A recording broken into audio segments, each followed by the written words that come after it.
Hello guys, so I've made it, decades on, finally gotten here, and I have to say it's been great so far. The weather has been absolutely amazing.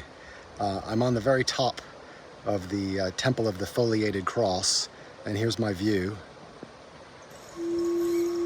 That down there is the Palacio and the plains that stretch all the way to the Gulf of Mexico. And over here is the Temple of the Sun.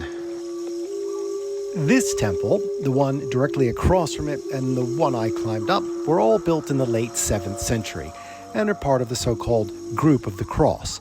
Imagine, with no metal tools, no horses or oxen or even wheels, the ancient Maya constructed these buildings. It's incredible.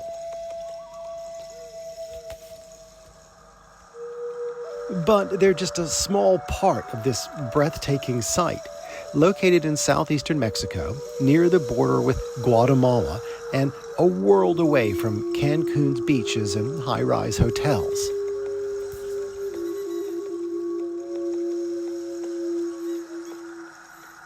From up here, I got a great view of the Palacio, or palace, which was the ceremonial and administrative center of the city. It's an extraordinary complex of courtyards, corridors, and underground passageways, and this iconic tower, a very impressive piece of architecture, which was the place where the king and his royal court could show off their power and wealth. Just wanted to show you two buildings here. The palace, El Palacio.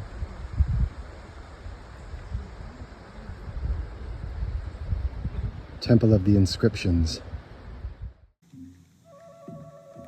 The Temple of the Inscriptions is the tallest structure here and maybe the most famous. In the early 1950s, archaeologists discovered an elaborate tomb deep inside it.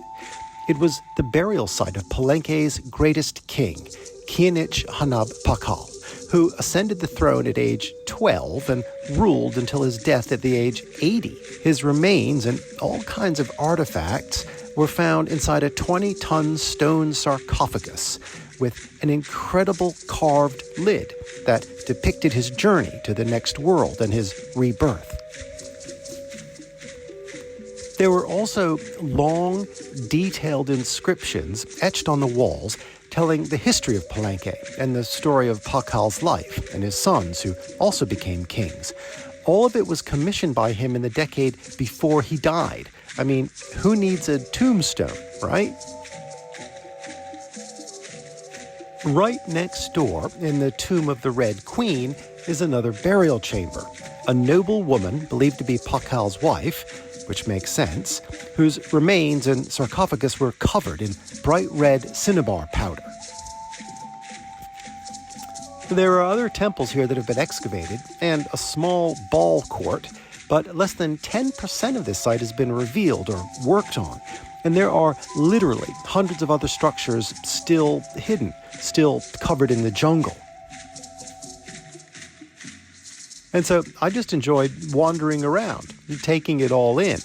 The surrounding forest is lush and full of life, and has a lot of colorful tropical birds, which I also love. So in the palm tree here was a scarlet macaw, and he just flew by, I guess with his mate.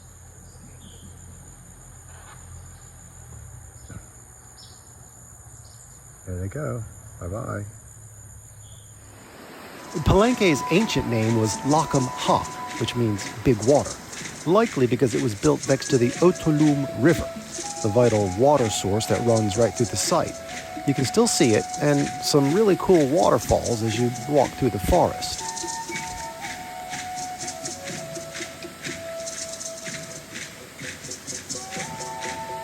It was a huge effort to get here, but I'm so happy that I did. It was one of the best days of my life, being here and exploring this place. It's something I'll always remember. The blue skies, the green forests, the stunning buildings on display, and these open spaces that, 1,500 years ago would have been filled with people. All in all, I'd say Palenque is pretty epic.